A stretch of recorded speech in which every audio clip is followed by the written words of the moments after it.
النهاردة إن شاء الله جايب لحضراتكم أكتر من 17 قناة مجانية ومشفرة ناقلة لمباراة منتخب مصر ومنتخب موزمبيق في مباراة في الجولة الأولى من دور المجموعات من بطولة كأس الأمم الإفريقية 2024.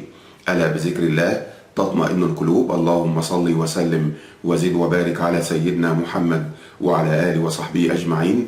النهاردة الحد الموافق 14/1/2024 في تمام الساعة 6 بتوقيت المغرب وتونس والجزائر، 7 بتوقيت مصر وليبيا والسودان وفلسطين ولبنان، 8 بتوقيت السعودية وقطر والكويت، 9 بتوقيت الإمارات. منتخب مصر هيقابل منتخب موزمبيق في مباراة في الجولة الأولى من دور المجموعات من بطولة كأس الأمم الإفريقية 2024. جايب لحضراتكم النهاردة قنوات مؤكد نقلها لجميع بطولة كأس الأمم الإفريقية 2024، وكمان هتنقل مباراة مصر وموزمبيق النهاردة إن شاء الله. جايب لحضراتكم أكتر من 17 قناة مجانية ومشفرة. كمل الفيديو للنهاية لأني بقول جميع ترددات القنوات على جميع الأقمار. يلا بينا على بركة الله. أقول لحضراتكم دلوقتي على جميع ترددات القنوات الناقلة لمباراة مصر وموزمبيق النهاردة إن شاء الله، سواء كانت قنوات مجانية أو قنوات مشفرة. يلا بينا على بركة الله. أول قناة وهي سبورت 5 موجودة على قمر الهسبسات. القناة بتشتغل على تردد 12360 أفق يعني اتش، معدل الترميز 27500. تاني قناة معانا وهي قناة تي في 8 موجود على قمر التركي سات، والقناة بتشتغل على تردد 11345 أفق يعني اتش، معدل الترميز 9600. تالت قناة معانا وهي قناة ماكس سبورت 1 الموجود على قمر الهالة سات، والقناة بتشتغل على تردد 12155 أفق يعني اتش، معدل الترميز 340.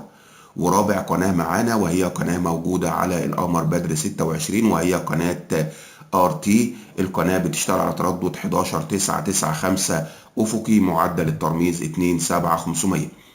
خامس قناة معانا وهي قناة زيجو سبورت موجودة على قمر أسطرة 21، والقناة بتشتغل على تردد 12148 عمودي أو رأسي أو في، معدل الترميز 29900. القناة اللي معانا دلوقتي قناة اس كي موجودة اس كي 1 ده موجود على قمر يوتل سات 16، والقناة بتشتغل على تردد 11470 أفق يعني اتش، معدل الترميز 340. والقنوات اللي معانا دلوقتي مجموعة قنوات مجانية موجودة على قمر يوتل سات 9، والمجموعة موجودة على تردد 12034 رأسي أو عمودي أو في، معدل الترميز 27500. القناة اللي معانا دلوقتي هي قناة ماكس سبورت 1. القناة موجودة على القمر البلغاري، والقناة بتشتغل على تردد 12340 أفق يعني اتش، معدل الترميز 340. القناة اللي معانا دلوقتي قناة 5 سبورت بلس موجودة على قمر آموس، والقناة بتشتغل على تردد 10970 رأسي أو عمودي أو في، معدل الترميز 340. القناة اللي معانا دلوقتي تردد جديد خاص بقناة تي في 8 موجود على قمر التركي سات، والقناة بتشتغل على تردد 12356 أفق يعني اتش، معدل الترميز 700. آخر قنوات معانا وهي مجموعة قنوات موجودة على قمر اليوتل سات 9، والمجموعة بتشتغل على تردد 11900 رأسي أو عمودي أو في، معدل الترميز 27500. دول القنوات إن شاء الله المؤكد نقلهم لمباراة مصر وموزمبيق النهاردة إن شاء الله.